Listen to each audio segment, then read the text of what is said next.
have people, you have an entourage and a stylist and somebody who does your makeup, even if it's your daughter. You still have a makeup artist. Yeah.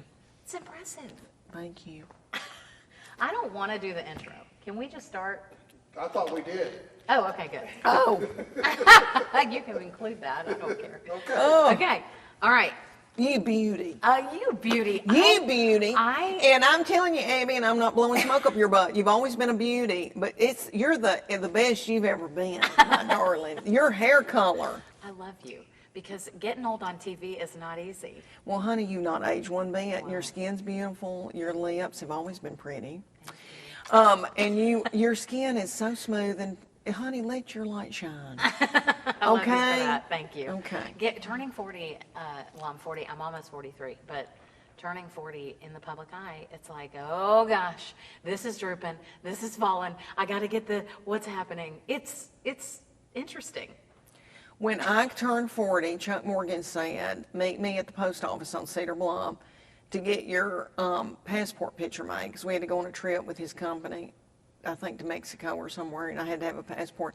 And I had cried so hard about turning 40 that my passport picture, I'm doing this and I'm speckled from crying. You know, when you cry, you have speckles.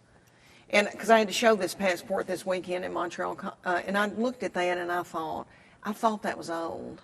Oh my Lord. If I could tell you anything, this is the best time to eat blueberries and salmon. Okay. Don't eat goldfish with that baby in the car with a Diet Coke. Well, I know you got a lot on you. You got all them kids. But try to do a good foundation now, because in your 50s things start hurting. and I think it's all that white flour and sugar I ate.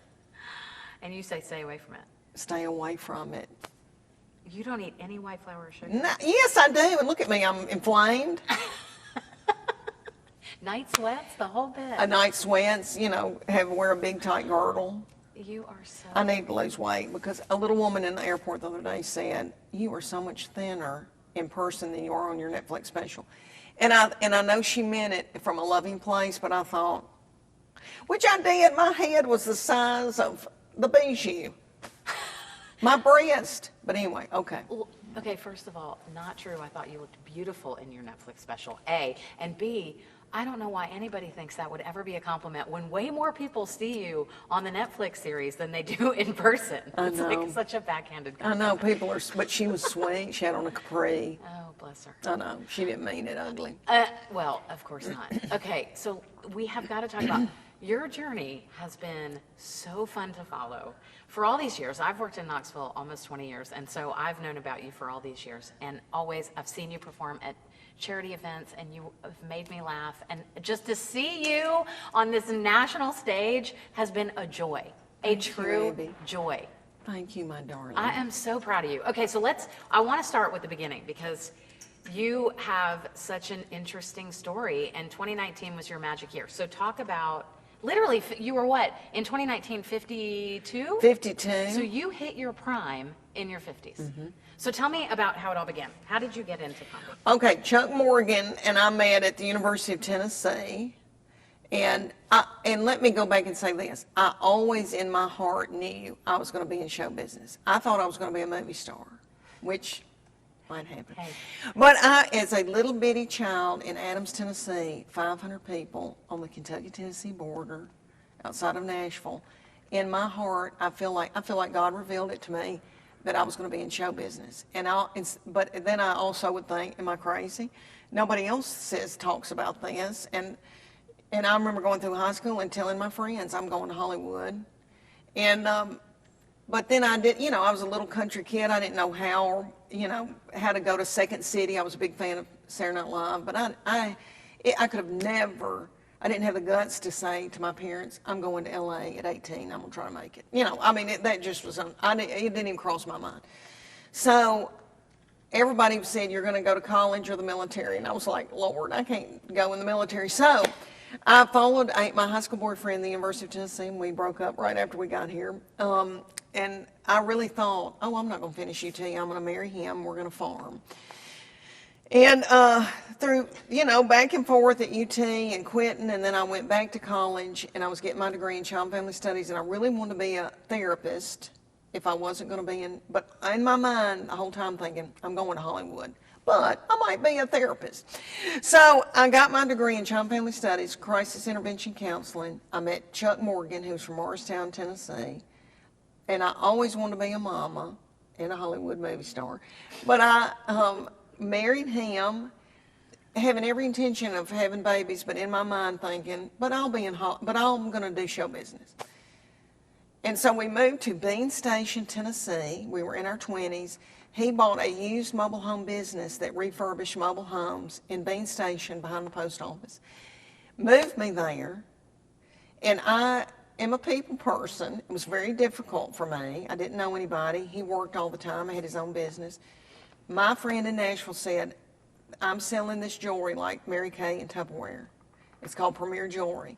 You would be wonderful at it, Leanne. You'll meet people, and you can make a little money. Because by then I got pregnant with Charlie, my oldest, who's going to be 30 this year, and I wanted to nurse him and stay at home. So I started selling jewelry, and I didn't even care about jewelry. And I started selling jewelry for this company out of Dallas.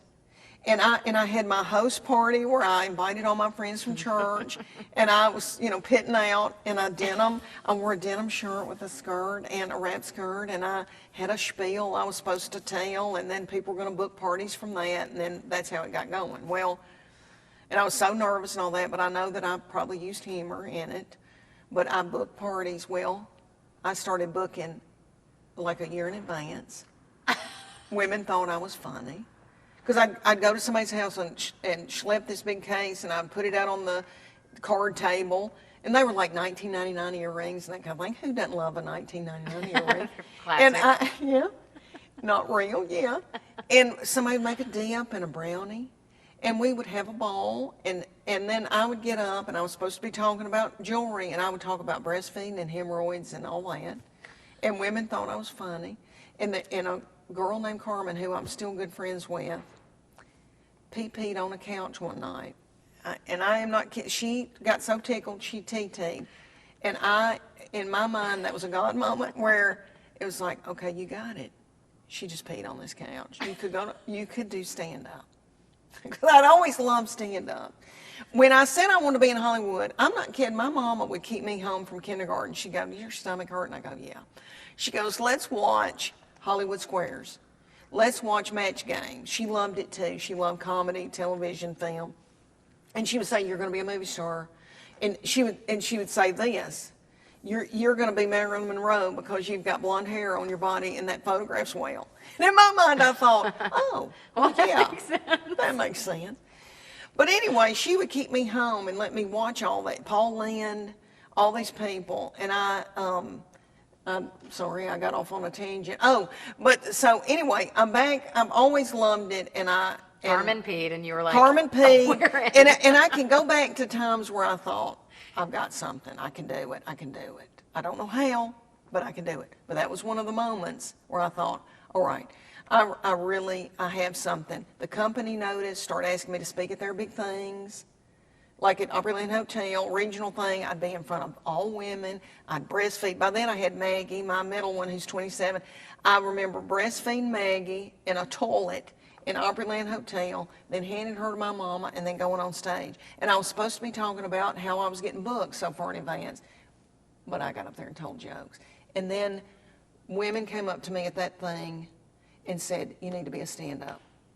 And that gave me the strength and the encouragement, okay, I can do it. I don't know how, but I can do it. So I started doing around Morristown, Tennessee, like I would go do the Rotary. I'd do something for the Rotary and drop my kids off at preschool or whatever. And then I got pregnant with my third baby. By then I couldn't be schlepping all that jewelry with 3 babies.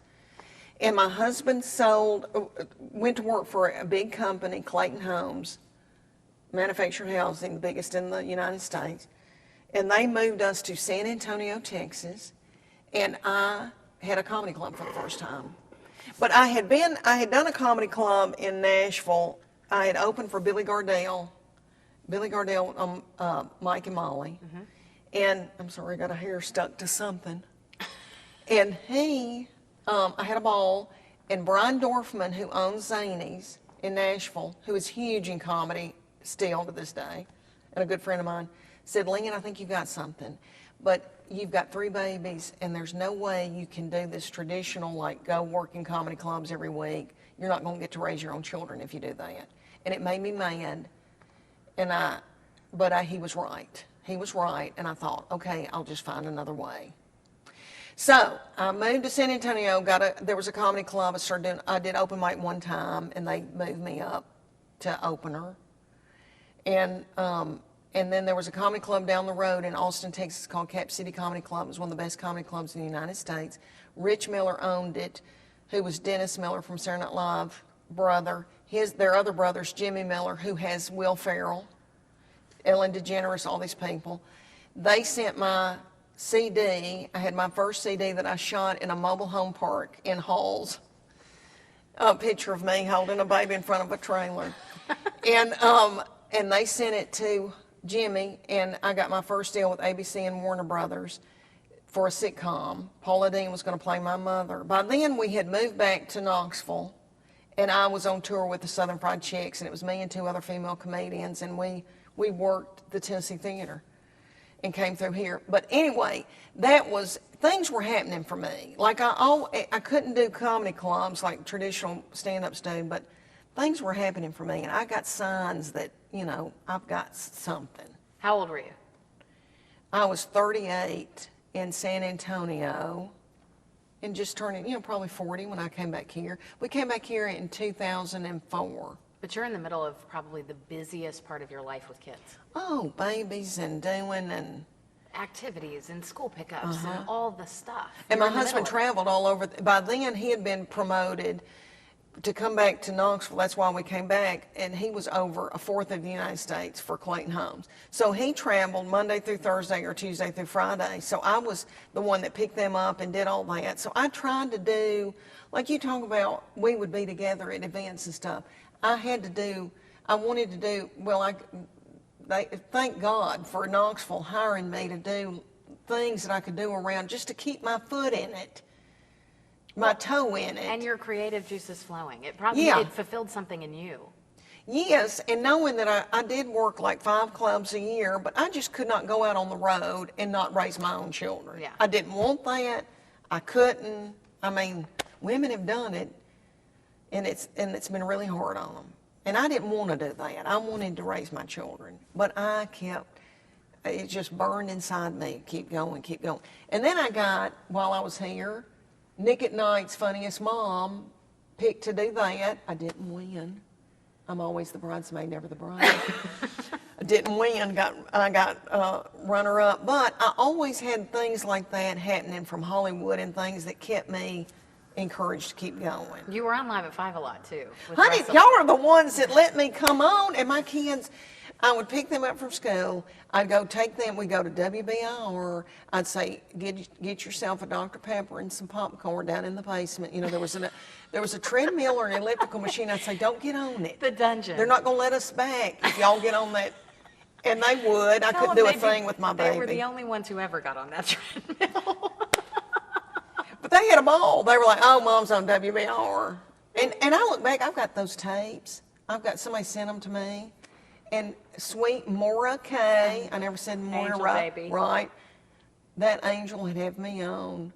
Beth, Russell, my little Todd. I went to church with Todd. And his kids went to school with mine, sweet Todd. Y'all were like my family and kept me, I felt like I was doing big things because y'all would let me come on and I just talk out of my head. Well, and everybody loved you. I remember when you showed up to that charity event, I can't even remember what it was for. I think the Butterfly Fund. And you did a whole thing, and I was like, Did I have a hernia surgery repair? Yes, was that one? Yes, and you had that whole place cracking up. I think it was about raising teenage girls too. You were so awesome. Thank you, and my I mean, darling. I just kept thinking, golly, she's got to just hit it big at some point. It's got to be, she's got to go national at some point. And you seem to always be just there. Yeah, I've had 4 television deals for sitcoms with huge writers and showrunners and all that. And I'd be going back and forth to LA and then, getting to my kids and pickup line. But I on the national scene, as far as like selling tickets, I could not sell tickets. And Which is crazy to me. You could here at the Bijou. sweet Tom Bug, that books the Bijou and the Tennessee Theater, because I've known him for 100 years, would let me come here. Before here, there was Side Splitters. I remember Side Splitters. It was Comedy Zone, and then it was Side Splitters. Comedy Zone, they wouldn't have much to do with me. I was a mom. You know, it just wasn't hip. Comedy Central was big. Comedy Central wouldn't take me. They, you know, they wanted young, edgy guys or women that were, you know, kind of nasty. And I just did not fit. And so I got a lot of rejection. But then Side Splitters came in, and I got to tell this story because Side Splitters, that by the time Side Splitters came in there, that kitchen had a grease fire. Every time that I went, the law would have to come, the fire department, it would get so hot in there, the air conditioner would, and you would just slide across the floor in heels trying to get to the green room because it was greasy. But the man that booked that said to my manager in LA, yeah, we'll have her. Like, he begged, let Leanne come. She might have a following in Knoxville because of WBIR.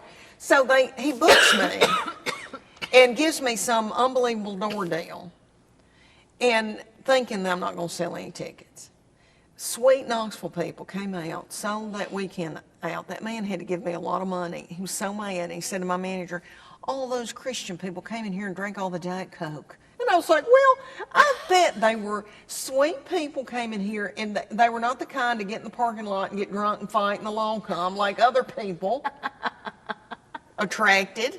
But anyway, from then on, I never got that door deal again. But that closed down, and then Sweet Tom, I don't know how it came about, but he let me come to the Bijou.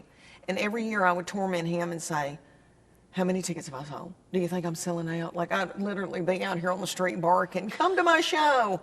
Promise I'm funny. And y'all would let me come on WBR, all the radio, hollering, everybody would let me come at WIVK and try to sell those tickets. And I always sold out, but it'd be the last day, you know. And then, so jump forward to 2019. I'm at a restaurant in Knoxville with Chuck Morgan, crying, having a crisis, saying, it's not going well. You know, nobody cares about me. I'm going to open up a mercantile and sell canning goods, and I'm going to have a big cheese wheel. Some rocking chairs. And like maybe sell pocket knives. And we can I'll just dazzle people as they come in. And he went, are you crazy? And first, you know, Chuck is an MBA. You don't know how to run a business. He wasn't thinking about the artistic. I mean, I think it would kill.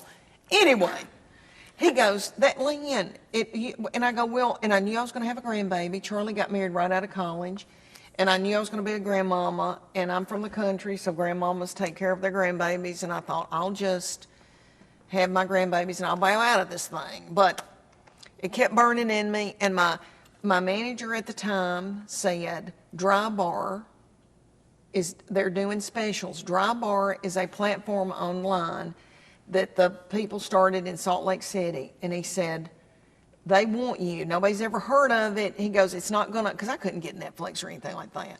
He goes, they're doing comedy specials with clean comedians. Nobody will ever see it. Nobody cares, but we'll get film and try to get you more shows.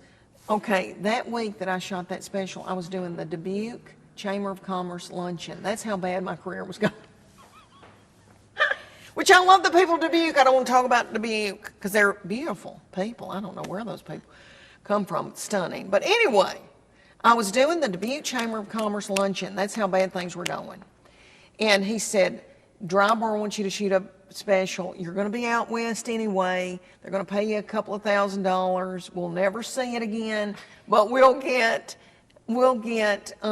clips from it, and you get more Chamber of Commerce luncheons. And I just thought, my life is over. Anyway, I buy an outfit, and I go out there, and I shoot that special, and he said, just do old material that's not anywhere, that nobody has seen. Because, you know, people used to tell me, oh, the internet, you need social media, and I just could not wrap my mind around how important it was going to be. Mm-hmm. And I had, you know, a few followers on Facebook. My personal page, I was putting up pictures of dachshunds. You know, I didn't know what I was doing. So he says, go out here and do this special. So I did it.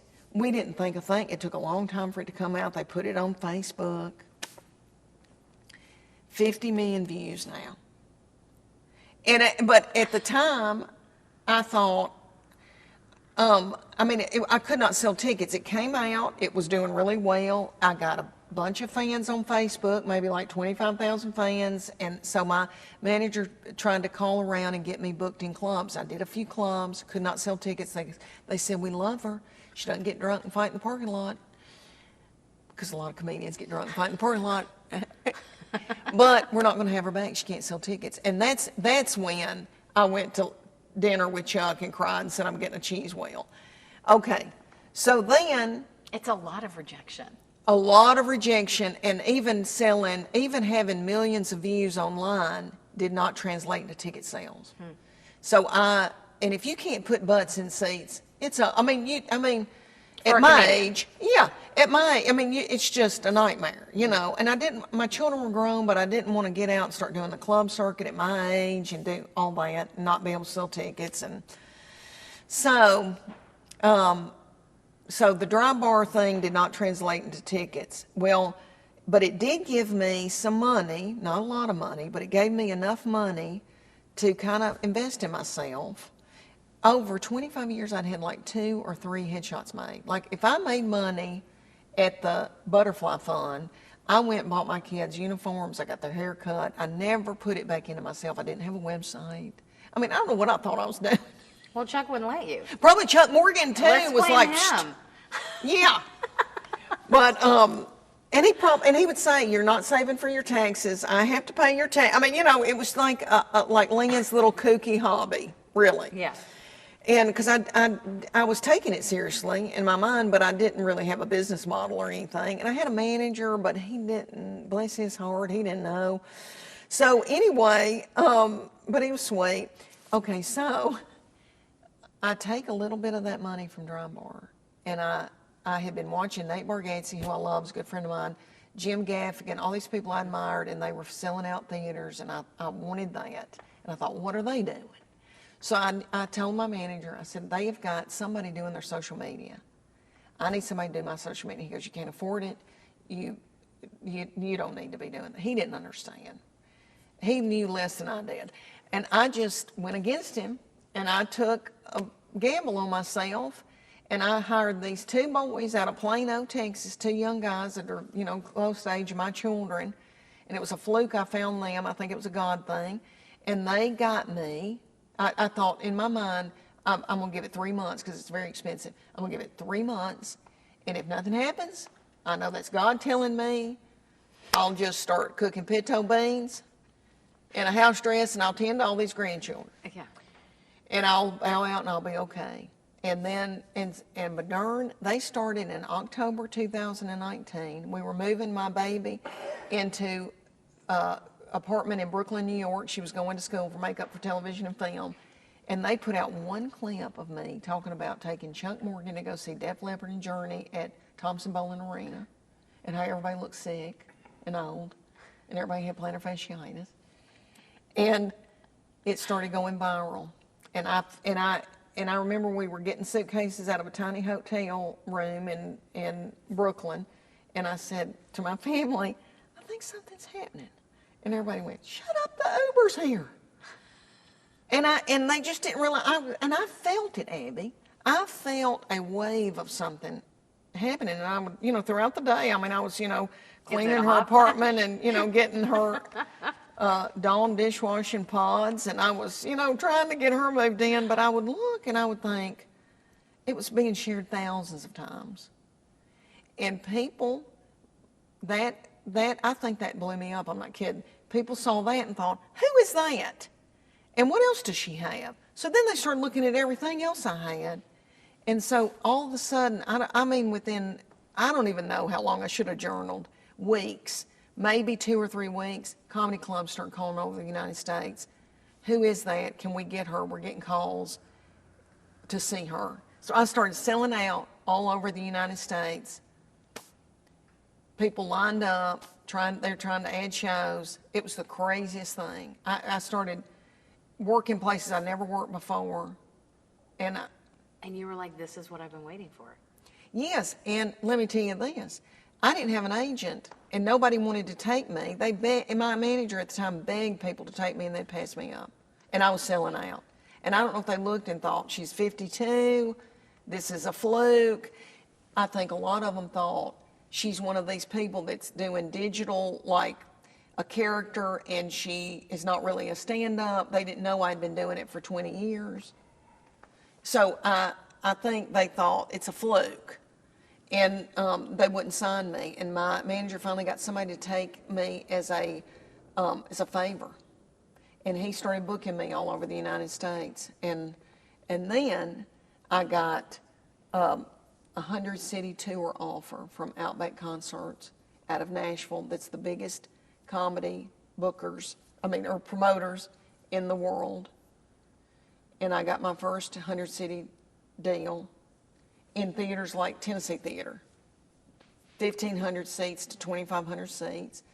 And it was just crazy. And they'd already started selling tickets, started putting them on sale and selling out. But darn if COVID didn't hit. And that shut it down, and I sat and wrung my hands and thought, the biggest thing's ever happened to me, and it's not going to happen. But I started getting on the back porch doing videos like everybody else sitting there cooking a chicken casserole, and I just would, no makeup, looking like a picked jaybird. I'd get on the back of the porch and say, well, I've cooked a chicken casserole, and I drank a glass of wine in my home. Normally I didn't do that. We all did, terrible unhealthy things, freaked out. And I had elderly parents my mom was sick, and I was helping take care of her, and I'd drive back and forth, and I would talk about taking care of my mom. And at the time, she'd had a stroke, couldn't eat solid foods. So I would talk about making her a Jell-O salad, because that's what my people have always had it, because I'm from the country. And people would send me Jell-O salad recipes from my mama, soup, casseroles. And let me tell you, and I don't mean to get sappy, but that's when I knew something, yes, I knew I had a 100-city tour, and I was, unbelievable. But during that, I saw, I don't know what I went from on Facebook, maybe 450,000 followers to 1.8 million, maybe, I don't even know.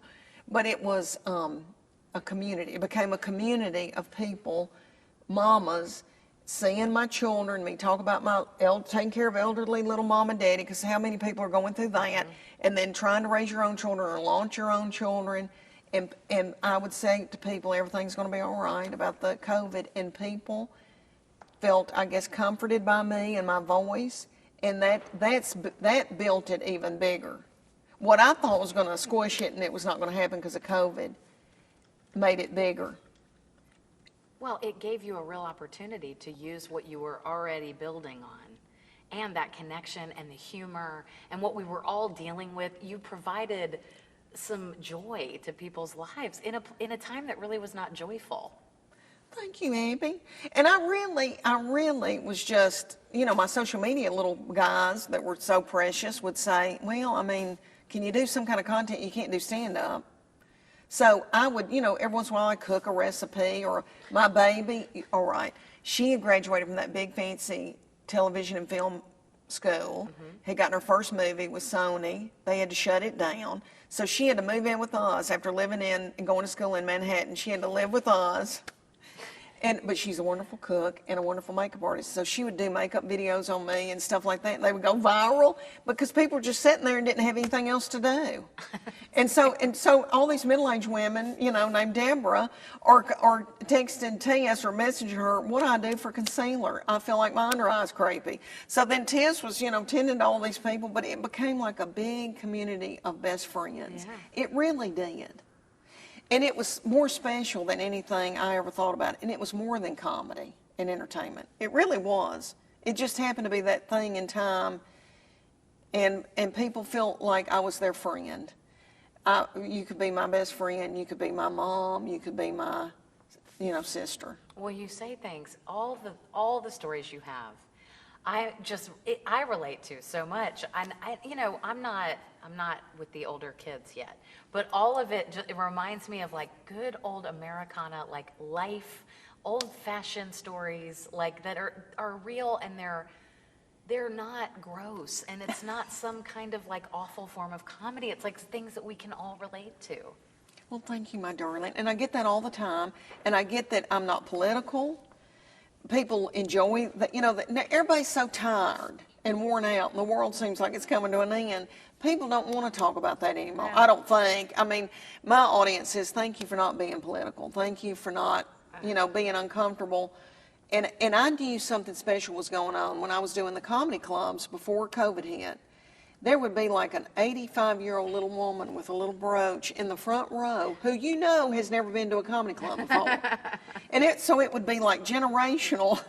It'd be like an 80-year-old mom, her 50-year-old daughter, her 25-year-old daughter. The generations, you have mass appeal. It was that, and that was special. And those comedy club people said to me, the managers, where have you been and when can you come back? Because they'd never seen that before. And they could all relate, and they didn't have to be embarrassed in front of their grandmama. It was just, So Okay. that was special. So then Netflix comes calling. Was this like the Mecca? I mean, this is the biggest deal? Yeah. I And mean, 2 100 city tours, which have now, you've done one. You I have did one, the big more. panty tour.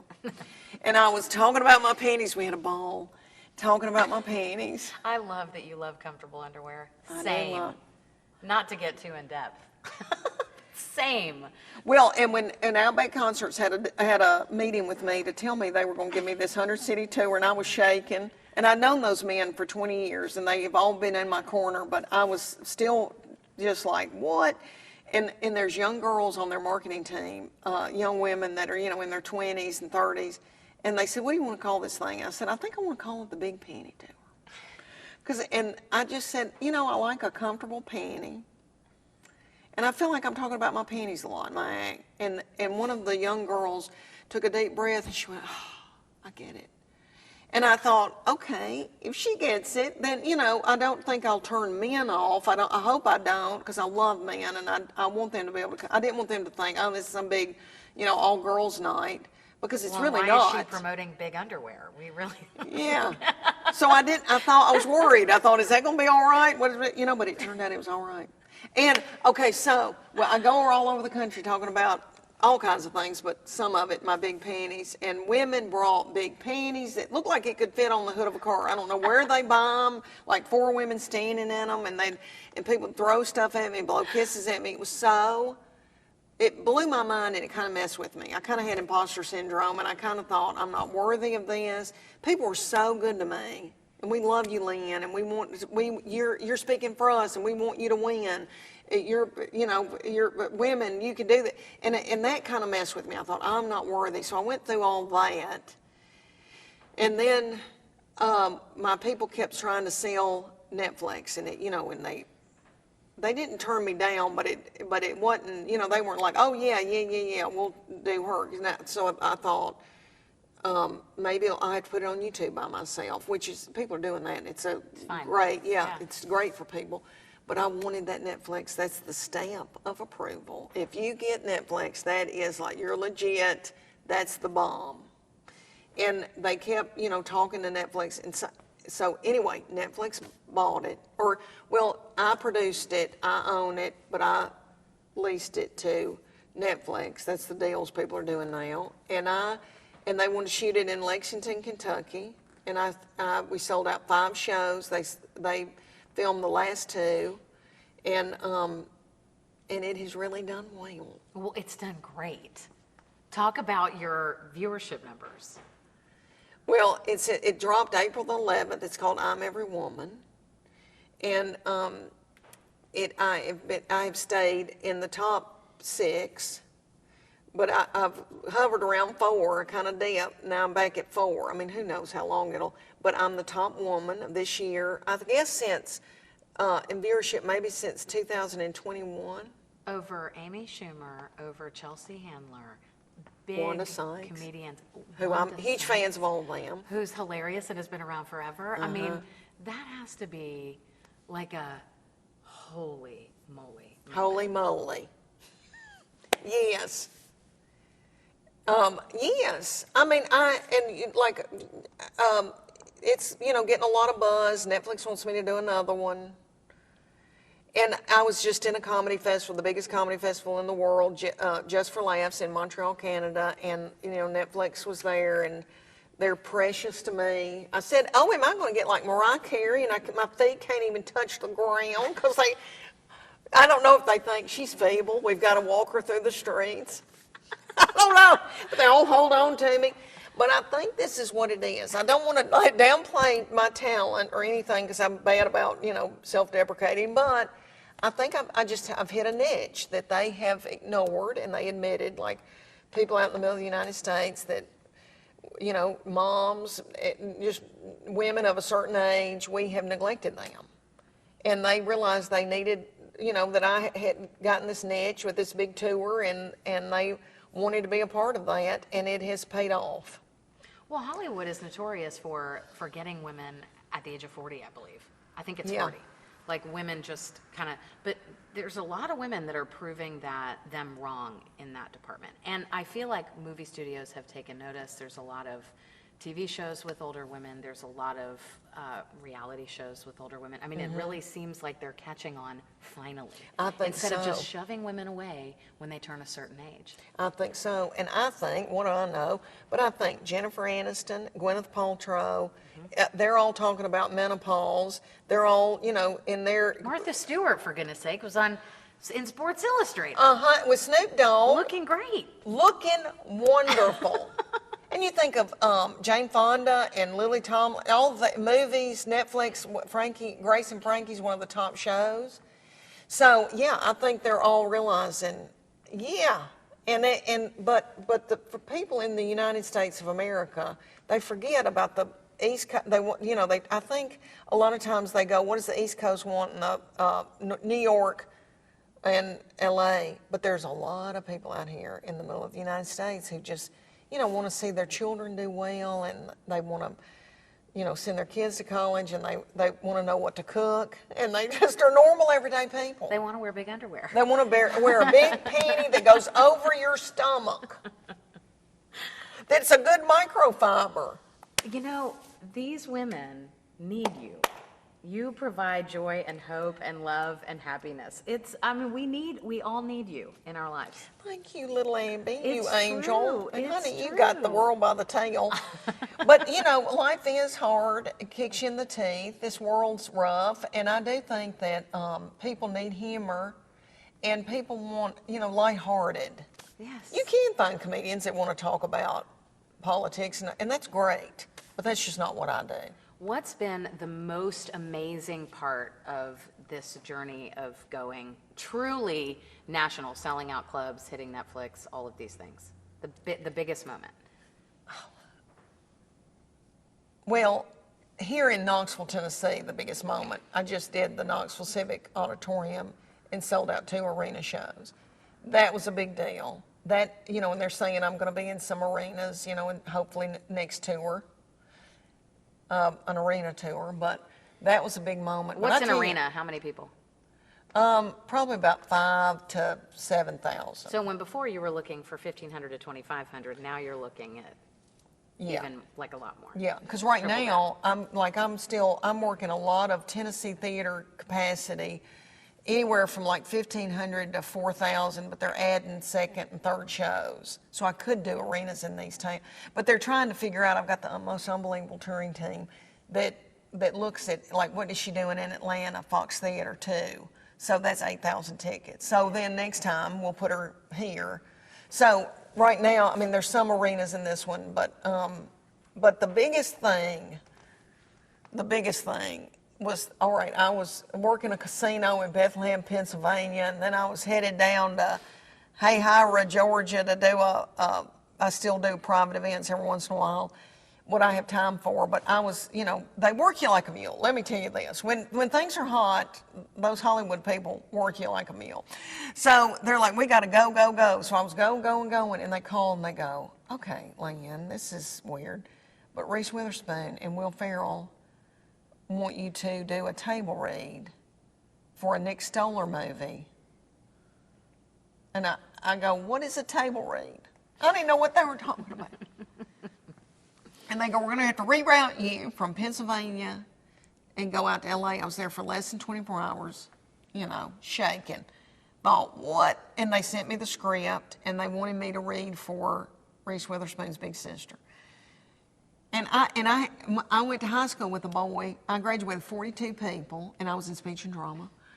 And I just happened to have a lot of talented people in my class to be all these country kids. There was 4 boys that had a little country music band that did pretty well and got a record deal, and then they all dispersed and went to college and got married and all that. But one of them went to Juilliard and is an actor that's been in movies and television. Oh my gosh. And his daddy was my Methodist minister, and they were dairy farmers. But anyway, I called my David, I grew up with him, and I said, David, what's a table read? And he had to walk me through.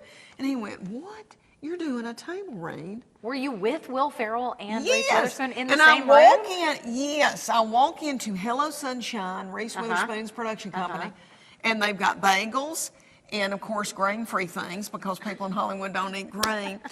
And they had all these producers, Nick Stoller, who did Forgetting Sarah Marshall, Bros, all these wonderful movies. And he's standing there, and his production partner, and all these writers, and all these producers, and then they've got our scripts. And it's elevated like this one down here, and they've got my character, and then people in the back, and it's all these actors and people from Saturday Night Live, and all these, and some people made it, some people got the part, some people didn't. And Will Ferrell walks in, little Reese Witherspoon. All right, Reese and I met at a CMA's after party before COVID. Nobody knew who I was. My friend snuck me in. My shoes were killing me. They were too tight. I met Reba McEntire. Her fanny is the size of my 2 fists. I was going around, and they were like, is she here to dust? But I met little Reese Witherspoon, and we locked eyes, and I said, my mom's had a stroke, because my mom had just had a stroke at Vanderbilt, and she went, what happened to your mom? And she truly wanted to know, and we held on to each other, and we bonded.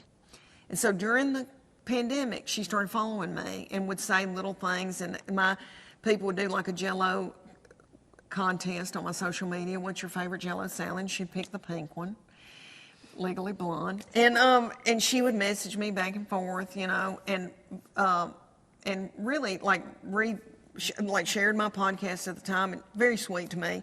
But that's where it left it. And then so she's the one that said, I bet she could play my sister, and she knew I had a Netflix special coming out, so I read for that thing. And I think I did some things well. Some things I think I sounded like, hello, my name is Leanne, and I am going.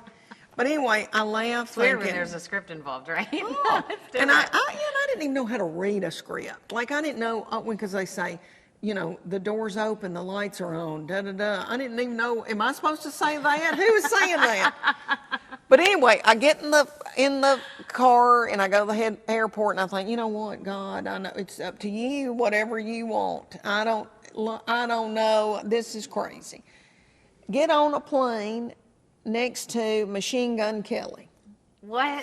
I text my kids, and I go, I think I'm next to Machine Gun Kelly. I was on my way to Atlanta, then had to get in a rental car, drive myself to a town called Hayhira, Georgia, which they were precious.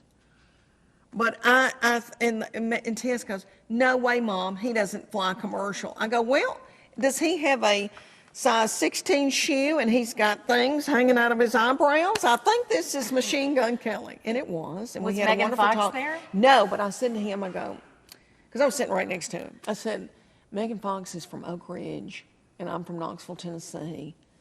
And I can't believe that her body looks like that with 3 little babies. He goes, oh my gosh, I'm going to tell her you said that. That'll make her feel good. And I thought, does Megan Fox have low self-esteem? Do I need to mother her? But anyway, and I said, I just did a table read with Will Ferrell and Reese Witherspoon. He went, what? That's sick. And he was doing a cameo in a film in Atlanta, because so much is filmed in Atlanta, and he was reading for that. Anyway, I bonded with Machine Gun Kelly. Anyway, it was just a crazy, 48 hours, and I drove down to Hayhira, Georgia, and they were darling, and I just, the whole time thinking, there's no way I'm getting that. There's no way that I'm going to get that. And like 2 weeks go by and I'm on the road and I think I land in Evansville, Indiana. And I get an Uber with a little mama who's driving Uber, and you know, I put my foot in a dirty diaper. And my agent calls and says, "You got it." And you could tell he was just as shocked. I mean, they were all, because now I got like 25 people, you know, on different management, and they were all going, "Oh my Lord, Leanne, you got it." And so they had to move I already started my new tour, Just Getting Started tour, a whole new 100-city tour, which, let me say this, Vanity Fair has partnered with me because I was talking about my panties. Vanity Fair sent me a bunch of panties and bras, loved them. And they said, "We would like to partner with you to help women get started in whatever they want to do." So they have got these like scholarships, seed money, and so many women have applied and are, if they want to, you know, go back to college, if they want to start a business, if they want to be a yoga instructor, whatever, in this age in their life, if they want to, you know, anybody, 30 to, I don't even know if they've got an age limit on it, but if they want to get started with something in their life, because it's never too late, and they look at me and think, you know, who would have thought this would happen to me? And I'm 57 years old. And so the Just Getting Started, I named it that because I feel like I'm just getting started. And so they wanted to partner with me to give women money to get things. Is that not the sweetest thing you've ever? So we're going to, during this tour, there will be stops like Sugar Land, Texas, I think, and maybe Nashville at the Ryman. They're going to bring these women up, and we're going to tell their story and give them money to get started. I know. This is all so much sweeter and more special than anything. It's more than comedy. It really is. It makes me want to cry. I get out there and I look out, and they stand up and give me a standing ovation before I've ever started. They blow me kisses. There's women holding signs that say, "I just got through chemo. I'm now just getting started." You know, I mean, it's just a lot. It's better and sweeter than anything I could have imagined, and it's not about me. It's really not about me, and I know that. It is about them feeling heard, and joy, and feeling, you know, like somebody speaking to them.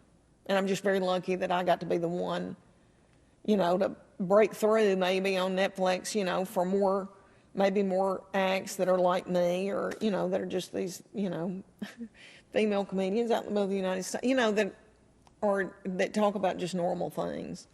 But anyway, I didn't mean to get off of that tangent. No. So I get this movie, and now, of course, writer strike is on and SAG strikes, but we got it wrapped before that ever happened, and I shot in Atlanta, and I had a ball. I didn't know what I was doing. Every day I was like, Will Ferrell and Reese Witherspoon, are they great? Precious. Reese is the size of this Apple Watch, and I feel like I held her like a baby by the time it was over, because she's so tired. She's got so much on her. She doesn't look tired. I mean, I think she is human. She gets tired, but you talk about somebody going and doing, and her mind working the whole time. You can tell that little thing is brilliant, and her mind's working the whole time. Like, this could be a business. This could be and raising a family, and I mean, it's unbelievable. She's unbelievable, but precious. Lifted me up. Like, "Leanne, you can do this. She believed in me and wanted to lift me up." That's sweet. I know. And Will Ferrell was precious. Well, I have no doubt. He's so lovable. Very kind spirit. I was very intimidated. He made me feel like you deserve to be here. It was precious. And we hope to do more things in the future, talking about, hopefully when this strike's over, about doing more. But his middle child was on set and for a little while, and just a sweet, sweet kid. You can tell he's been raised sweet. And I mean, they're just very kind people. There's all this to it. Nick Stoller, precious to me. I think I said a couple of times, I was so intimidated. "Do y'all want me to like dust this set? Do you want me to vacuum?" They built it's unbelievable what they do. And they were like, "No, Leanne, we don't need you to dust." But I just felt so, like this is what I feel like And my second showrunner for my second sitcom deal was Matt Williams that created Roseanne and Home Improvement, who we have stayed close friends. Our show didn't make it, but you talking about somebody, one of the most prolific people in television history. And he was from, I think he was raised in Evansville, Indiana, and didn't come from money or anything like that. And all this happened for him, and now he gives to so much charity. He builds schools in Haiti, and he has a board of people that run all that money. And he said, this is what I feel like, and I know exactly what he means. When you go to the county fair or the Tennessee fair and you can play games, and there's the little ducks in the water, and it's got a number on the bottom of it, and you pick up, if you get the right number, you get a big old stuffed animal. I feel like God has said, picked up this duck and said, it's you, Leanne. It's your It's turn. you.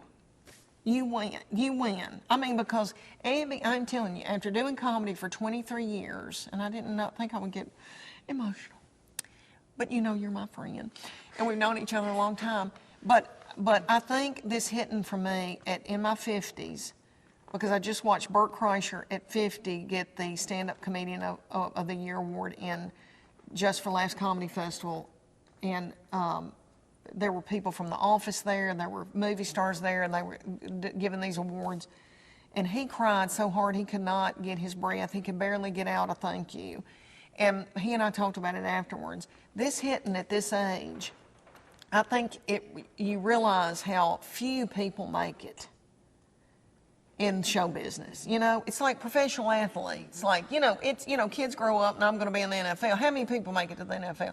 It's like that, and I think I appreciate it so much more because I know how this is so unusual, and I'm so lucky, and I'm not the most talented, and I'm not all that, but I have been given this at this point in my life. After getting to raise my children, I got to have both worlds. A lot of people in Hollywood don't. A lot of women don't have children because they're trying to work on their career and all that, but I got to do that. I got to raise them, and I didn't raise them in LA, and they're who they're supposed to be.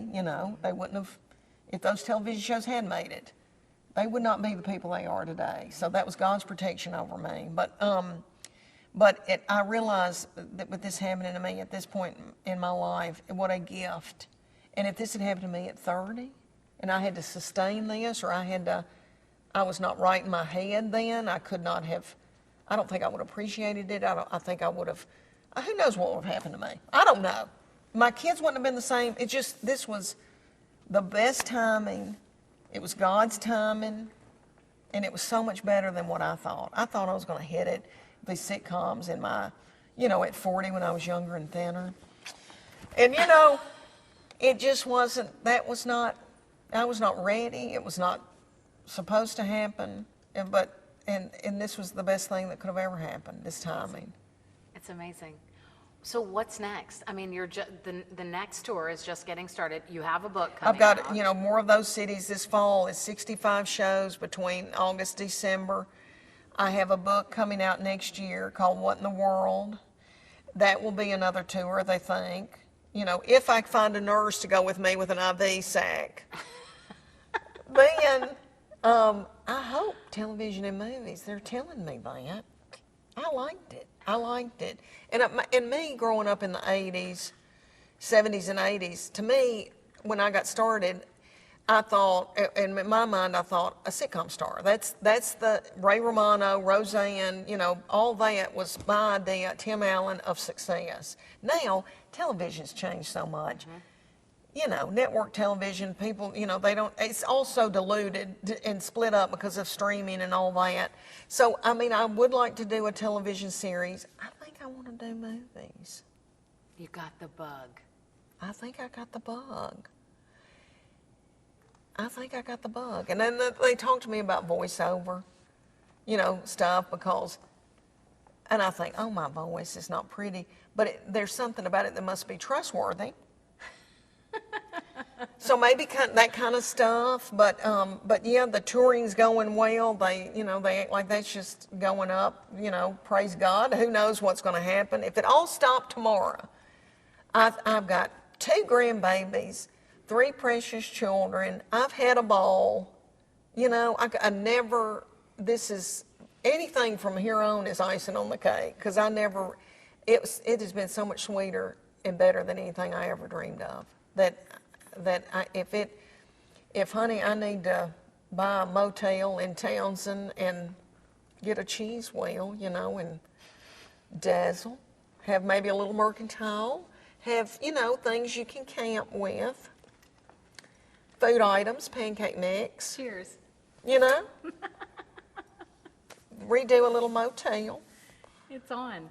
Yeah, there's a swimming pool, little It's always, diner. hey, that's always your backup plan. That's always my backup, because I waited tables here in Knoxville at the Grady's. That's where I met Chuck Morgan, where he started stalking me. I've always loved food service. I always thought, I could have a hot dog stand. I always thought I could pop popcorn at NASCAR. I've always thought that was a fun job. I've got backup, is what I'm saying. Hey, I've got other opportunities things are I could do. endless. You're amazing. Thank you. This was such a pleasure. Thank you, my precious Abby. And and I texted you the other day. I was watching you. I watch you when I'm home, and I told you, Made my you are day. more beautiful than I've ever seen you.